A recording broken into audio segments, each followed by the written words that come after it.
Olá, eu sou Joelson Dias e continuamos com o nosso curso Temas de Direito Eleitoral. Na aula de hoje trataremos da Lei Complementar 135 de 2010, que promoveu significativas alterações na Lei Complementar 64 de 90, a Lei das Inelegibilidades. Como sabemos, a Lei Complementar 135 de 2010 é assim popularmente conhecida como a Lei da Ficha Limpa. Pois bem, apresentando aqui os nossos fiéis colaboradores, assistentes, os nossos alunos, a Martinelli, o Pedro e a Rayane. E, claro, toda a importância também a você em casa que nos acompanha. Você que tem as suas dúvidas, os seus questionamentos, não deixe de enviar o seu e-mail para saberdireito@stf.jus.br. Não deixe de mencionar o tema do curso e também o nome do professor de sua preferência para a resposta às suas dúvidas, aos seus questionamentos. Na aula de hoje, como disse, trataremos desse importante tema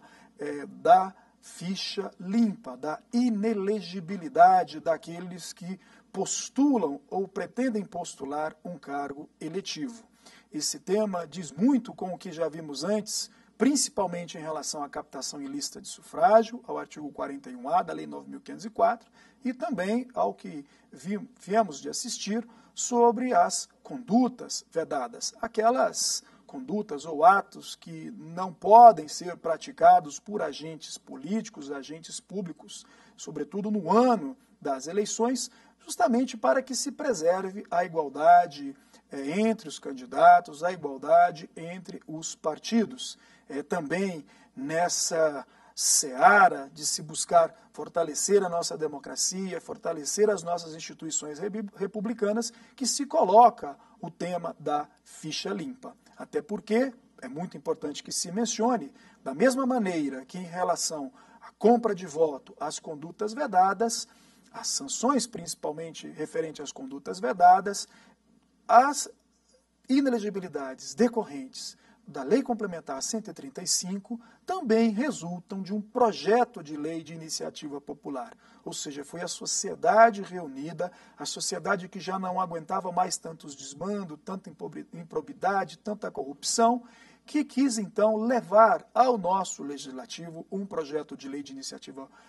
popular, dando justamente concreção àquilo que a Constituição lhe assegura, lhe permite, que é justamente o exercício da soberania popular. E vejam que comunicação interessante é essa entre a soberania popular, o exercício direto e o exercício indireto da soberania popular. É a sociedade usando ali de um dos instrumentos que a Constituição lhe assegura, como dizia o projeto de lei de iniciativa popular, levado ao parlamento, onde estão os seus representantes, onde está e se faz valer a democracia representativa. E foi justamente acolhendo, então, essa iniciativa da sociedade civil, principalmente por intermédio das suas associações, das suas organizações, foi que o parlamento fez aprovar, então, e depois o presidente sancionou a Lei Complementar 135, assim denominada Lei da Ficha Limpa, que promoveu, como veremos, significativas alterações na Lei Complementar 64 de 1990. Para que se compreenda a Lei da Ficha Limpa propriamente dita, como ela surgiu, como se deu a sua consolidação, é importante que se compreenda um pouco dos avanços do nosso próprio direito constitucional e depois do nosso direito eleitoral propriamente dito. Nós temos que lembrar que vivemos hoje, no que diz respeito ao nosso direito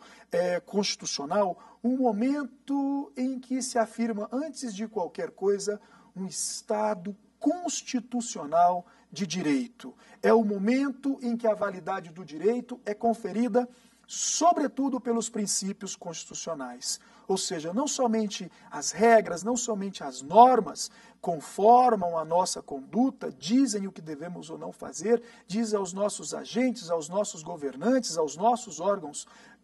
públicos, mas, sobretudo, os princípios, os valores fundantes, estruturantes da nossa Constituição. São eles que orientam a execução, a interpretação dessas normas. E por que essa importância toda? Porque justamente à medida em que se dá mais ênfase, em que se dá mais importância a esses valores, em que eles deixam de ser, a princípio, programáticos para que se busque cada vez mais a sua efetivação, a sua consolidação, é que vemos então surgirem normas como a que proíbe a compra do voto e sanciona tal conduta com graves sanções, surgirem normas, a própria Lei 9.840 que coibiu a captação ilícita de sufrágio, agravando, tornando mais severas as sanções das condutas vedadas, até chegarmos então agora na lei da ficha limpa propriamente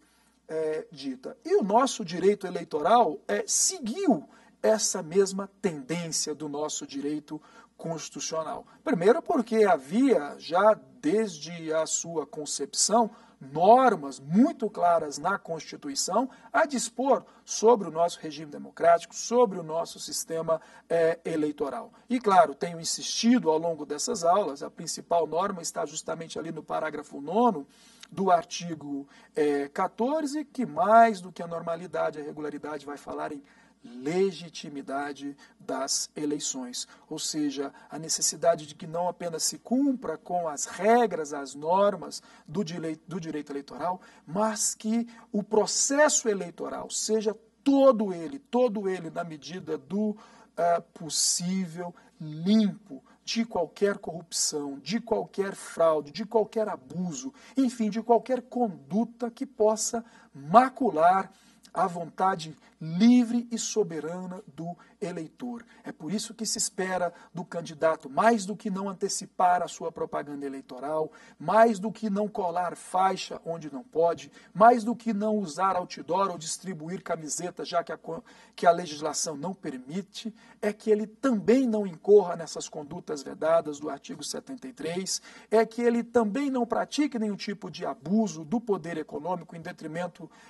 dos seus adversários. Mas mais que isso, que ele preencha todas as condições de elegibilidade, tenha lá corretamente o seu domicílio eleitoral, tenha lá a sua filiação partidária, tenha a sua quitação eleitoral, mas também que se desincompatibilize, afaste do cargo em uma instituição privada ou pública, quando a legislação assim o exige, como temos na Lei Complementar 64/90, mas que não incorra em nenhuma das condições de inelegibilidade. E é justamente disso que trata a Lei Complementar 135. Ela modificou a Lei Complementar 64/90 para acrescentar novas hipóteses de inelegibilidade e, inclusive, agravar o período, o tempo de afastamento por conta da inelegibilidade daqueles que incorrerem em determinadas práticas, em determinadas condutas que a Lei Complementar 64/90, com essas alterações da Lei Complementar 135, então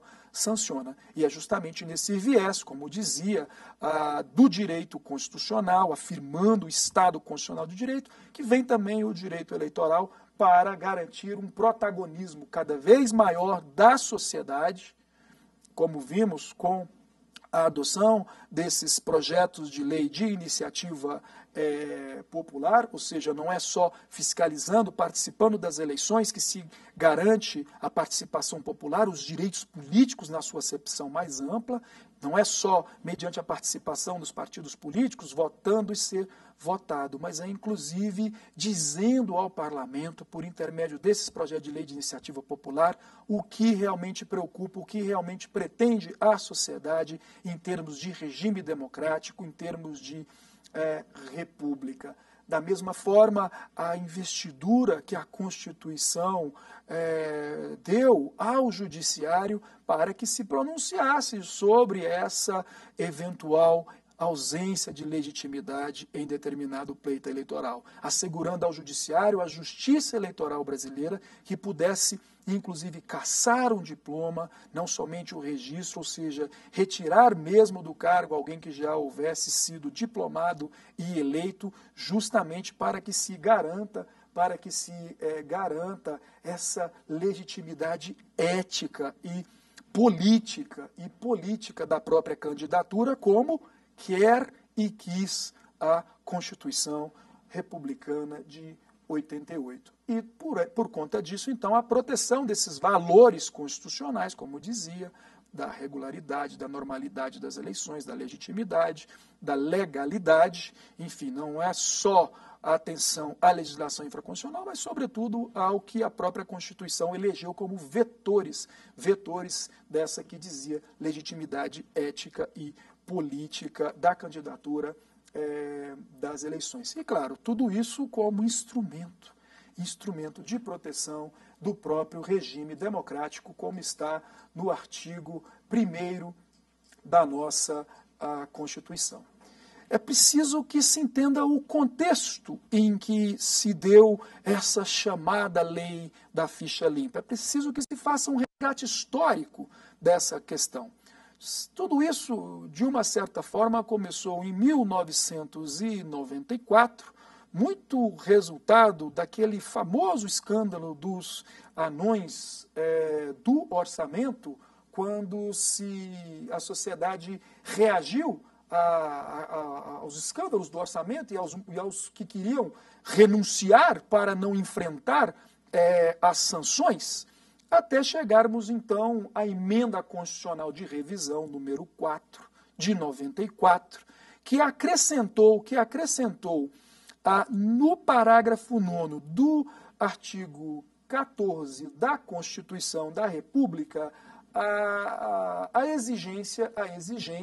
de que a lei complementar que fosse estabelecer outros casos de inelegibilidade, além daqueles que a Constituição já contempla, tomasse em conta, o fizesse para proteger também além da normalidade e legitimidade das eleições, contra a influência do abuso do poder econômico, abuso do poder político, mas que levasse em conta também a probidade administrativa, a moralidade para o exercício do mandato, considerada a vida pregressa do candidato. É por isso que se fala tanto, quando se fala em ficha limpa, da vida pregressa do candidato, porque foi essa expressão que essa emenda constitucional usou ainda em 94 para orientar o legislador quando viesse a editar essa norma que dispusesse sobre outros casos de inelegibilidade. Na verdade, em 94, essa norma já existia. Era a Lei Complementar 64/90. Desde 90 nós tínhamos uma lei complementar disciplinando esses casos de inelegibilidade. O que não havia, até porque não ainda ocorrera essa emenda constitucional, era essa atenção propriamente dita, a probidade administrativa, a moralidade para o exercício do cargo, considerada a vida pregressa do candidato. É por isso que, de imediato, quando promulgada essa emenda à Constituição, muitos foram os que recorreram à Justiça, querendo fazer valer já de imediato essa regra, essa nova regra constitucional, pedindo que se levasse em conta justamente essa questão da vida pregressa do candidato, a ponto de o TSE, à época, ter que baixar lá a sua súmula número 13, dizendo justamente que aquele parágrafo 9º do artigo 14 da Constituição, por mais salutar que fosse o seu propósito, o que ele buscava proteger, não era auto-aplicável, Ou seja, estava a depender ou de uma nova lei ou de alguma reforma, algum ajuste na Lei Complementar 64/90. Então, desde então, não foram poucas as iniciativas, as tentativas perante a Justiça Eleitoral, não foram poucas as decisões judiciais eleitorais, inclusive, dos mais diferentes estados, tentando aplicar aquele parágrafo 9º do artigo 14, aquela cláusula da probidade administrativa, da moralidade, antes mesmo de qualquer modificação na Lei Complementar 64/90, antes mesmo de qualquer mudança, como tivemos depois com a Lei 135. E em 2006, por exemplo, a Justiça Eleitoral voltou a se deparar com um caso bastante interessante. Essa questão voltou com muita força no famoso caso discutido no recurso ordinário 1069 no Rio de Janeiro, porque o Rio de Janeiro a Justiça Eleitoral do Rio de Janeiro, o TRE, declarada a inelegibilidade de um candidato, que apresentava ali vários processos, mas não havia ainda condenação transitada em julgado, não havia ainda condenação transitada em julgado, e essa questão então vem à tona em um voto que o ministro Aires Brito acabou vencido, mas se aprofundarmos na análise desse voto, talvez vejamos ali a gênese, a origem desse movimento popular que logo depois se inicia reclamando então a modificação da Lei Complementar 64/90, justamente para que se pudesse contemplar, então, esses casos condizentes com a probidade administrativa, a moralidade, relacionados com a vida pregressa do candidato. Porque apesar desse brilhante voto do nosso hoje ministro-presidente do Supremo Tribunal Federal, ele acabou vencido justamente no entendimento majoritário do TSE à época de que não era autoaplicável, aplicando a súmula 3, de que não era autoaplicável, precisava mesmo de uma modificação na lei, para que se pudesse valer, então, essa nova cláusula de inelegibilidade que a Constituição, então, previa. Na mesma época, tivemos também uma importante ADPF, que foi a ADPF 144, tentando, mais uma vez, fazer valer essa modificação constitucional do parágrafo 9º do artigo 14, e foi o momento, então, em que o Supremo disse que não fez valer ali mais do que qualquer outra coisa, o postulado da não culpabilidade ou o estado de inocência, dizendo exatamente, mais uma vez, que não era aplicável aquela cláusula, nova cláusula do parágrafo 9º, e dizendo também que não era o caso, em decorrência da mera existência de inquéritos policiais em curso, ou mesmo de processos judiciais ou sentença penal ainda não transitada em julgado, de se fazer valer aquela preocupação da Constituição com a vida pregressa do candidato. Ou seja, reclamando mais do que qualquer outra coisa, a coisa julgada para que se pudesse, então, implementar aquilo que a Constituição queria em relação à vida pregressa do candidato. E ali, nesse julgado da DPF 144, mais uma ponderação extremamente interessante também, mais uma vez, do ministro Aires Brito, no sentido de que, ora, mas será que essa presunção da não culpabilidade, isso alcança também os direitos políticos? Isso não deveria ficar limitado apenas à esfera dos direitos cíveis, penais. Então, será que isso alcança também os direitos sociais, os direitos políticos? E aí é o momento em que ele, de maneira bem interessante, diz, olha, trânsito em julgado é quando há suspensão dos direitos políticos, como temos ali nos termos do artigo 15 da Constituição. Mas inelegibilidade não é suspensão dos direitos políticos, não se suspende por inteiros os direitos políticos. Né? Claro, parcela dos direitos políticos é comprometida, sim, com a decretação da inelegibilidade. Não se pode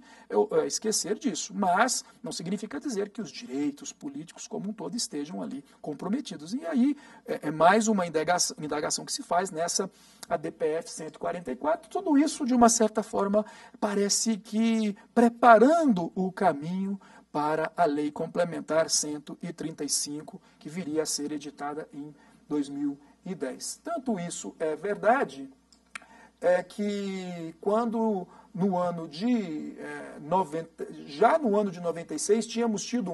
uma campanha da CNBB sobre fraternidade e política, e desde aquele momento ali se discute, se cria um movimento de combate à corrupção eleitoral. Então, quer dizer, desde 96 isso já vinha também sendo fomentado pela sociedade, que, claro, vai ganhar um novo vulto, vai ganhar uma nova expressão a partir do momento em que essa campanha é recebida pelo movimento de combate à corrupção eleitoral, E, pois bem, quais são os principais argumentos, então, de combate à corrupção eleitoral, que vai se transformar, então, nesse projeto de lei complementar ou Lei de Iniciativa Popular 509 de 2009, que vai resultar, então, na Lei da Ficha Limpa. E em relação à ficha limpa, enfim, quais são exatamente os principais argumentos contra a aplicação? Pelo menos os que têm sido mais debatidos, né? Num primeiro momento, a questão da anualidade eleitoral, né, de que a lei não poderia ser aplicada no próprio ano em que editada. Todos nós sabemos que houve um momento de muita discussão pelo TSE, que acabou aplicando a lei, mesmo ela sendo do próprio ano de 2010, nas eleições de 2010, e depois o momento em que o Supremo acaba por entender que não, por força do disposto no artigo 16 da Constituição, princípio da anualidade, anterioridade da lei eleitoral, acaba por dizer que não, que naquele ano de 2010, pelo menos, a lei não poderia ser aplicada. Pois bem, e aí não entrou nos outros questionamentos, mas que continuaram a se apresentar, mesmo depois dessa decisão do Supremo, no seguinte sentido: se a lei não violaria o princípio da irretroatividade, ou seja, se não alcançaria situações, né, ocorridas antes mesmo da sua vigência, se não violaria, de novo, mais uma vez, o princípio da não culpabilidade ou da presunção de inocência, mais uma vez se surgiu com essa discussão, e também se ela não violaria o princípio da proporcionalidade. E, claro, ao mesmo tempo, vários começaram a defender a mais absoluta possibilidade de a lei ser efetivamente aplicada, a lei ser efetivamente implementada, porque se entendia ali que inelegibilidade, propriamente dita, não é pena, e a partir daí não se haveria de falar em violação ao princípio da irretroatividade ou mesmo da presunção de inocência. E outros que também defendiam até mesmo o fato de que não haveria direito adquirido à elegibilidade, ou seja, de que a cada pleito, a cada eleição, se deveria mesmo examinar, investigar as condições em que o candidato, a candidata se apresenta antes de se ter por deferido o seu registro. Pois bem, é por conta disso que tivemos, então, em um primeiro momento, toda aquela discussão no ano de 2010, se a lei poderia ou não poderia ser aplicada naquele ano, e questão essa que acabou, como disse, sendo, muito embora o TSE tenha aplicado, julgado todos os processos que se lhe apresentaram já sob a perspectiva da Lei Complementar 135, acabou no final o Supremo, mais precisamente no recurso extraordinário 633.703 de Minas Gerais, afirmando o princípio da anterioridade ou da anualidade da lei eleitoral, que, como vimos, é aquele consagrado no artigo 16 da Constituição. Ou seja, a lei até entra em vigor, mas só tem eficácia mesmo um ano após. Não pode valer já para aquele pleito no ano a partir da sua edição, que é um princípio também de, ainda que muitos não concordem com isso, de salutar importância, de fundamental importância, justamente pelo fato de que busca evitar os casuísmos. Era muito comum, principalmente durante o período de exceção, que às vésperas da eleição se mudasse esse ou aquele aspecto na legislação, e com isso, claro, sempre se favorecesse aí o grupo majoritário, se buscasse favorecer o grupo majoritário. Então, o artigo 16 vem justamente nesse propósito de se evitar os casuísmos, e daí,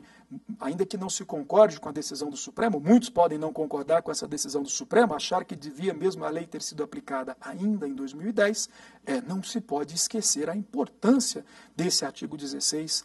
da Constituição, e foi com base nele, então, que o Supremo entendeu que, pelo menos em 2010, a lei não poderia ser aplicada. E, finalmente, nós tivemos, então, em 3 ações pelo Supremo, a definição mais específica, já agora para essas eleições de 2012, dessa questão das aventadas inconstitucionalidades da Lei Complementar 135, ou seja, na ADIM 4578, e também nas ADCs 29 e 30, o Supremo acabou de afastar de uma vez por todas qualquer alegação de violação por ofensa aos princípios da irretroatividade das leis, da segurança jurídica e da presunção de inocência. Então, foi justamente por conta da decisão proferida pelo Supremo, nessas 3 ações, é que se sabe que agora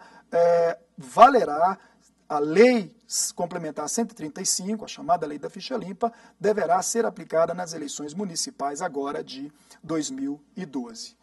Pois bem, e agora a dificuldade é justamente essa. O fato de se ter, por um lado, entendido que não viola nenhum desses princípios constitucionais, não significa dizer que a Justiça Eleitoral não terá muito trabalho, muita dificuldade. Isso vale para quem propõe uma representação, para quem propõe uma impugnação ao registro de uma candidatura, vale para o Ministério Público nos seus pareceres e vale para o trabalho dos juízes também, porque agora, claro, terão que analisar caso a caso dessas inelegibilidades previstas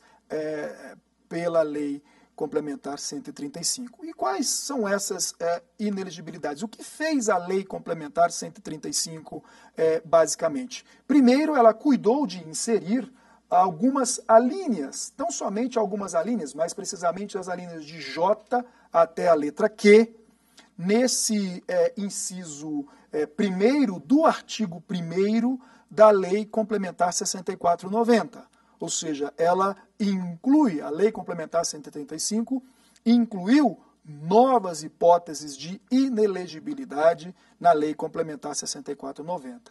Mas mais que isso, ela modificou também o tempo de duração dessa inelegibilidade. Era muito comum antes, a maioria dos casos, previa-se apenas o prazo de 3 anos de inelegibilidade. E agora o que temos é um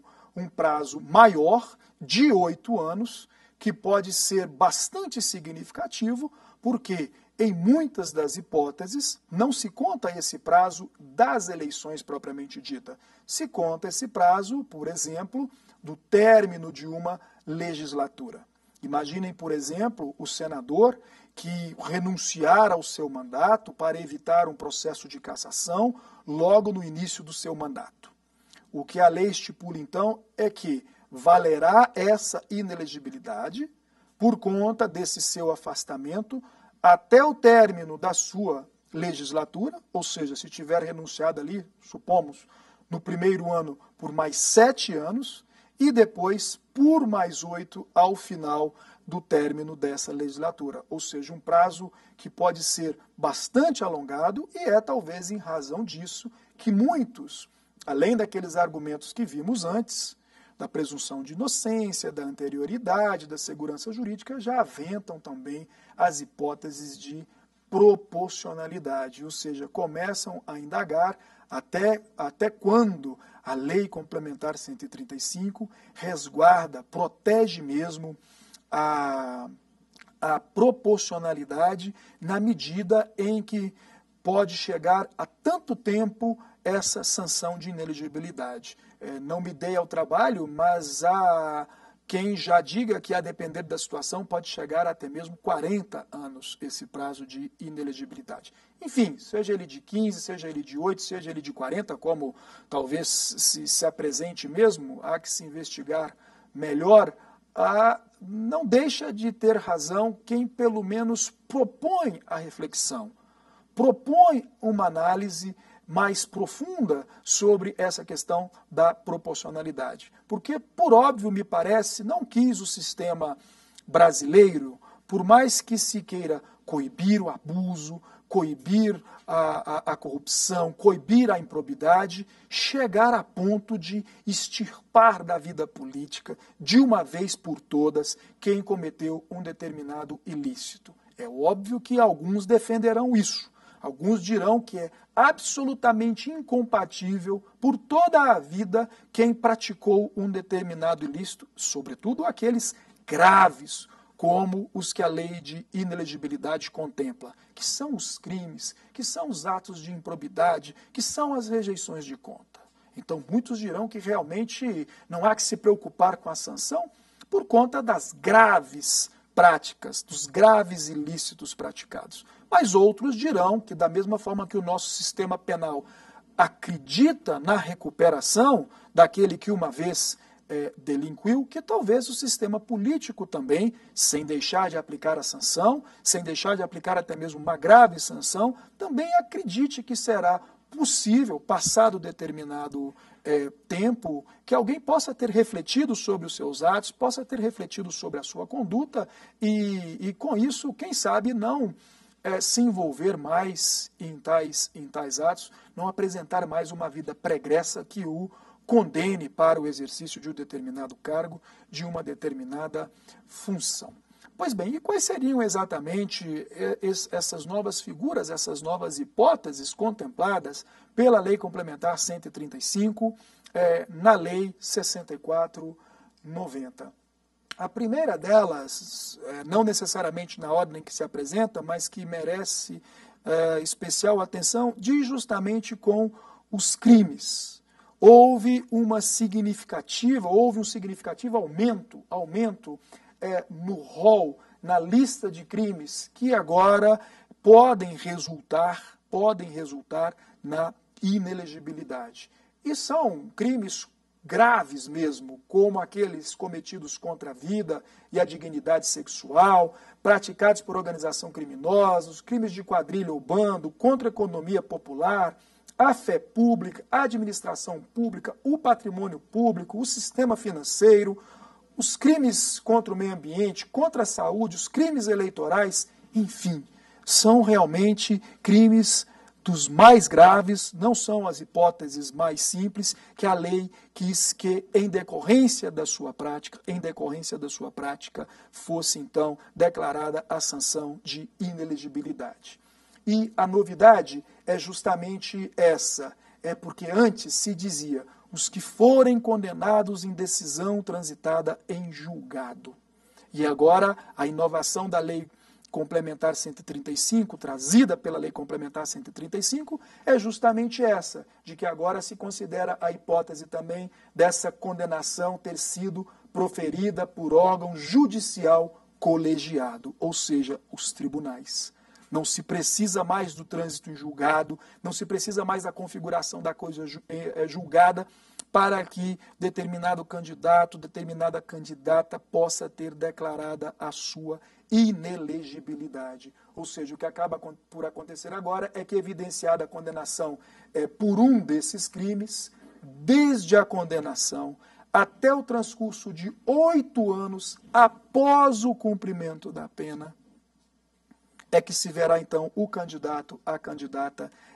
inelegível. Percebam, então, o tempo, o lapso que pode realmente durar desde o momento da condenação por um órgão colegiado até o seu efetivo cumprimento da sanção por aquele declarado inelegível, porque só após o cumprimento de toda a pena, é que incidirão ainda esses 8 anos e só então estará ele, uma vez mais, autorizado a disputar as eleições. É por isso que se pondera muitas das vezes a questão da proporcionalidade, não somente em relação ao tempo, mas também em relação aos próprios crimes. Todos nós sabemos que os crimes ambientais hoje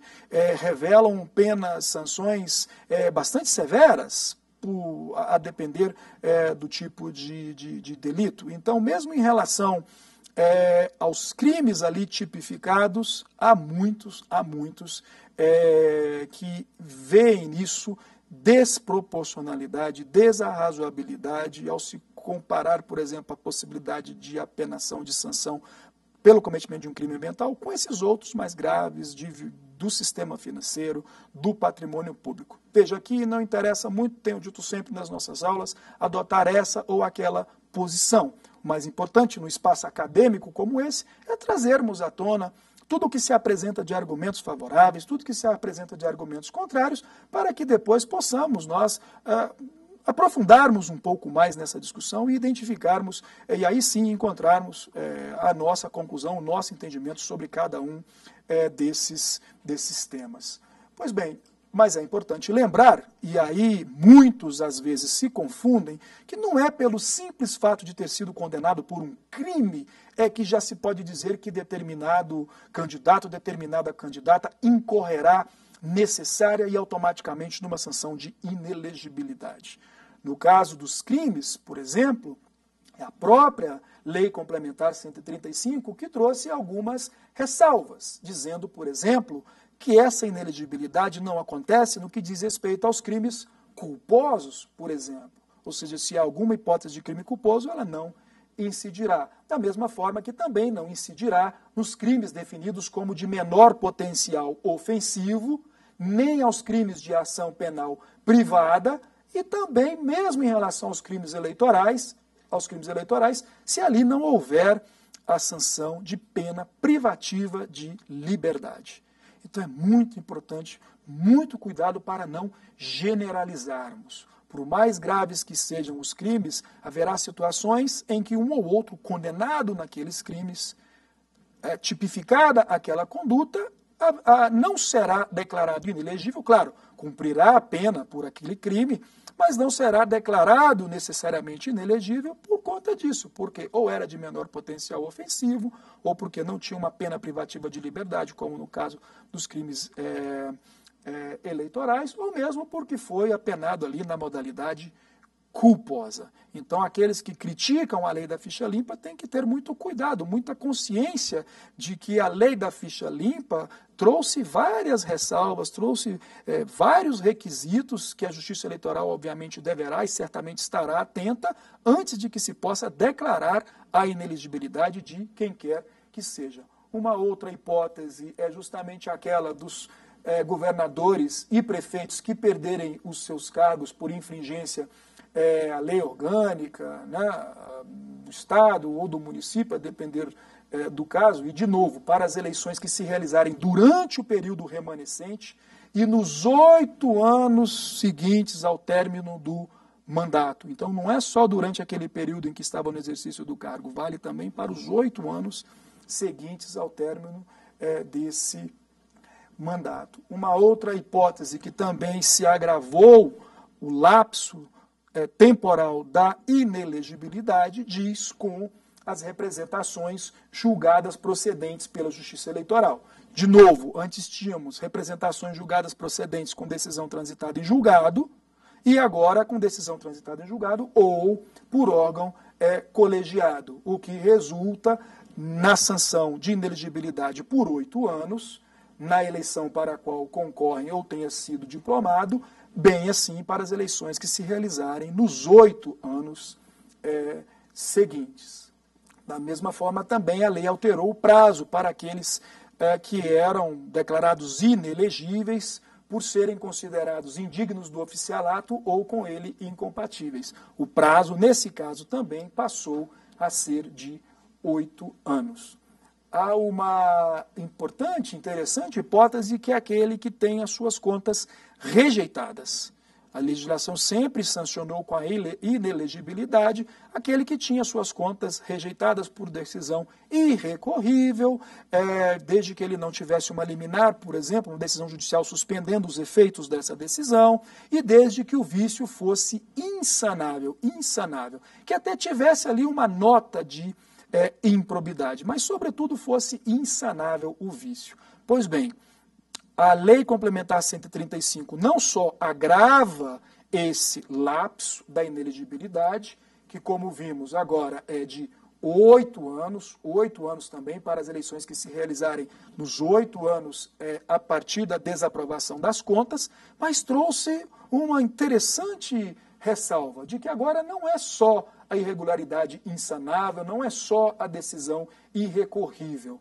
Tem que se configurar também ato doloso de improbidade administrativa. Ou seja, os que criticam a lei da ficha limpa também devem se atentar para esse aspecto. Pode muito bem ser, a depender agora da interpretação dos nossos tribunais, que tenha se tornado ainda mais difícil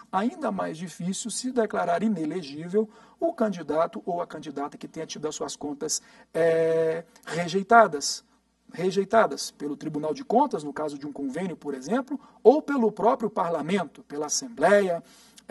pela Câmara, no caso do governador, no caso do prefeito. Porque agora, pela própria lei da ficha limpa, que se mostrava ou se apresenta tão rigorosa, não basta apenas que seja irrecorrível, não basta apenas que seja insanável. Há que se ter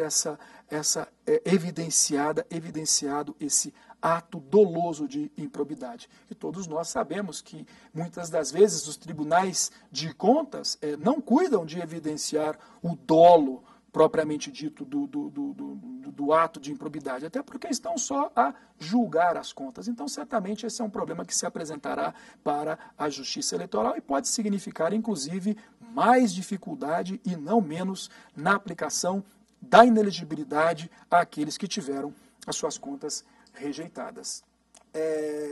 Há uma previsão também de que aqueles detentores de cargo na administração pública que tenham sido condenados por abuso de poder econômico, abuso de poder político, também tenham, de novo, a sua inelegibilidade declarada. E o que se inovou aqui, mais uma vez, é o fato de ser julgada, transitada essa decisão ou proferida por órgão colegiado. Um inciso novo importante tem tudo a ver com o que discutimos durante esse curso, porque agora se criou uma linha específica ali no inciso 1º do artigo 1º da Lei Complementar 64/90, dizendo exatamente isso. Os que forem condenados em decisão transitada em julgado ou proferida por órgão colegiado da Justiça Eleitoral também terão cassado ali, terão declarada a sua inelegibilidade pela prática de atos como a corrupção eleitoral, a captação ilícita de sufrágio, a doação, como dizia antes em relação aos doadores de campanha, e também pela captação ou gastos ilícitos de recursos de campanha e também por conduta vedada, sempre pelo prazo de 8 anos a contar da eleição. Então, todas aquelas condutas que discutíamos hoje, além das graves sanções, podem resultar também na inelegibilidade por conta do que dispõe agora a Lei Complementar 135. Vimos durante o processo eleitoral que aqueles que renunciarem aos seus cargos para evitar um processo de cassação também estão sujeitos à inelegibilidade e também por um longo período, porque é o período remanescente do mandato ao qual renunciaram e foram eleitos e nos 8 anos seguintes ao término da legislatura. E também há aquelas hipóteses dos que foram condenados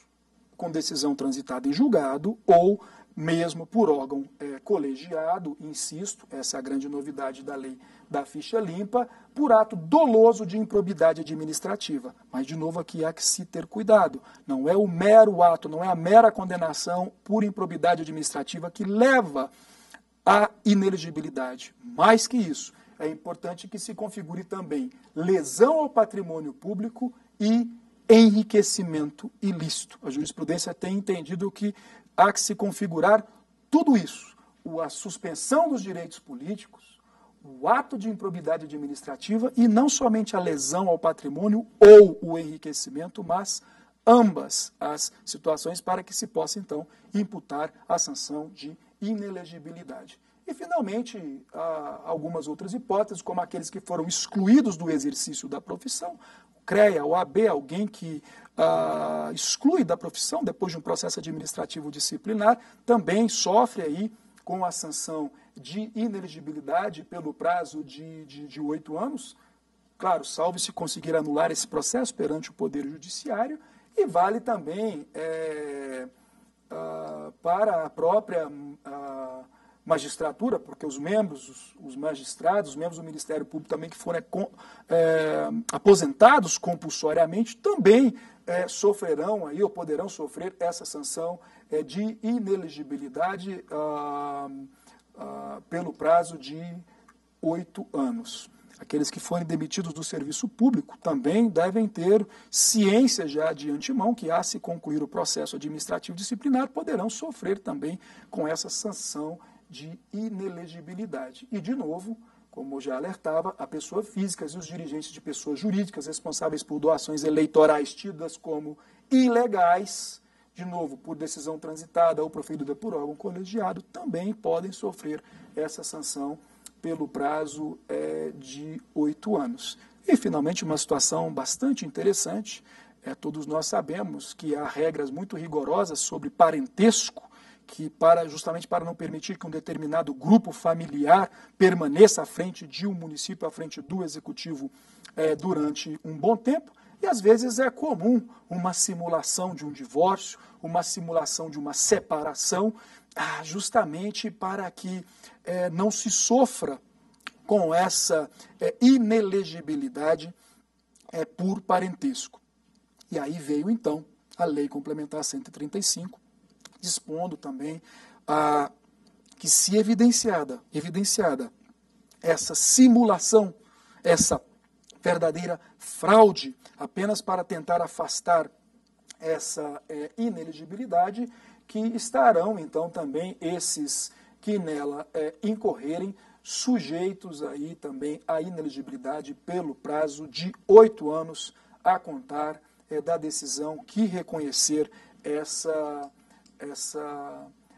fraude. Bom, o prazo de impugnação, como todos nós sabemos, é curtíssimo, é aquele que diz respeito à impugnação à candidatura, então é preciso que quem eventualmente cogitar de impugnar alguém para vir declarada a inelegibilidade cuide desde a escolha do candidato em convenção, ou até mesmo antes, de averiguar os processos que responde, de averiguar a sua situação, enfim, a sua vida pregressa, para saber se caberá ou não essa ação de impugnação ao registro da candidatura. E, claro, lembrando sempre que assim o é, e é importante que assim seja, porque a Justiça Eleitoral e a legislação também já o diz, há muito contempla o entendimento de que todas essas condições de elegibilidade ou causas de inelegibilidade devem ser vistas, devem ser examinadas no momento em que se apresenta o registro de candidatura. Então, para que não se perca o prazo, para que não se perca a oportunidade, há de se lembrar também dessa regra de que ali no momento do registro que se deve, então, impugnar caso o candidato, a candidata, apresente qualquer dessas causas de inelegibilidade. E também, como vimos nos outros casos, aqui também é imediata a decisão que reconhece essa cláusula de inelegibilidade. Houve uma alteração também no artigo 15 da Lei Complementar 64 pela Lei Complementar 135, que fez, então, com que essa execução também fosse imediata. Claro, tudo isso a depender de como interpretará a questão, essa própria autoexecutoriedade da decisão, os nossos tribunais, já que essas questões são absolutamente, como sabemos todos, muito novas. Eu indago se temos alguma pergunta. Professor, a Lei Complementar 135 ofende os princípios da irretroatividade das leis, da segurança jurídica e da presunção de inocência? Isso eu creio que continuar sendo arguído por aqueles contra os quais se busca a declaração de inelegibilidade, mas como vimos o Supremo, esse ano já em 3 ações, nas ADCs 29 e 30 e na ADIM 4591, já extirpou, por maioria de votos, é bem verdade, essa questão. Me parece que de uma vez por todas, ao menos em relação a esses argumentos, a lei está pronta para ser aplicada nessas eleições que se aproximam. Professor, é imperativo o reconhecimento da inelegibilidade e, consequentemente, o indeferimento do pedido de registro de candidatura de quem foi demitido do serviço público em decorrência de processo administrativo ou judicial? Essa é uma questão que com certeza suscitará ainda muita discussão, muito debate, mas a princípio, afastadas aquelas condições primeiras da irretroatividade, da presunção de inocência pelo Supremo, há que se dizer que esse dispositivo se mostra hoje, se revela plenamente aplicável. A dificuldade será examinar o caso concreto, por óbvio, para saber que tipo de sanção, por conta de que conduta, na verdade, o servidor acabou sendo demitido do serviço público. Com certeza surgirão questionamentos a respeito da proporcionalidade nesse caso. Professor, considerando que determinado candidato foi condenado por decisões proferidas pela Justiça Eleitoral pela prática de condutas vedadas aos agentes públicos, esse fato incide na espécie causa de inelegibilidade? Com certeza, principalmente naqueles casos em que houve efetivamente a perda do mandato, a perda do registro. Muito do que se discutiu em 2010 dizia com o fato de só ter sido aplicado multa, com o fato do candidato não ter sido sequer eleito. Mas pelo menos na interpretação que o TSE fez em 2010, muito embora a lei depois acabou não valendo, o TSE nesses casos, como havia a possibilidade da perda de mandato, da perda do registro, acabou por declarar também a inelegibilidade nesses casos. Bem, chegamos então ao final de mais essa nossa aula e eu só tenho a agradecer imensamente aos nossos colaboradores, a Martinelli, ao Pedro, a Rayane, a todos os que nos acompanharam nesses temas de direito eleitoral. Nessa nossa última aula, tratamos de um tema absolutamente importante para a nossa democracia, absolutamente importante para o fortalecimento das nossas instituições democráticas, que é a inelegibilidade daqueles que incorrem nas condutas mais graves, como da improbidade, da corrupção, dos crimes mais graves, ou seja, que não revelam mesmo, talvez, uma vida pregressa para o exercício da função pública. A Justiça Eleitoral, os operadores do direito, advogados, Ministério Público, juízes, ainda terão muito trabalho pela frente, mas não se pode deixar de ressaltar esse esforço da nossa sociedade para aproximá-la cada vez mais dos seus representantes, para tornar cada vez mais efetiva os nossos valores e princípios constitucionais. Para você que tem alguma dúvida, algum questionamento, alguma sugestão, envie o seu e-mail para saberdireito@stf.jus.br. Para você que quer acessar, ver mais uma vez as nossas aulas, acesse www.youtube.com/saberdireitoaula. E para você que quer assistir a outros programas da família Saber Direito, acesse www.youtube.com/saberdireitoresponde, www.youtube.com/saberdireitodebate. Muito obrigado pela atenção e até uma próxima.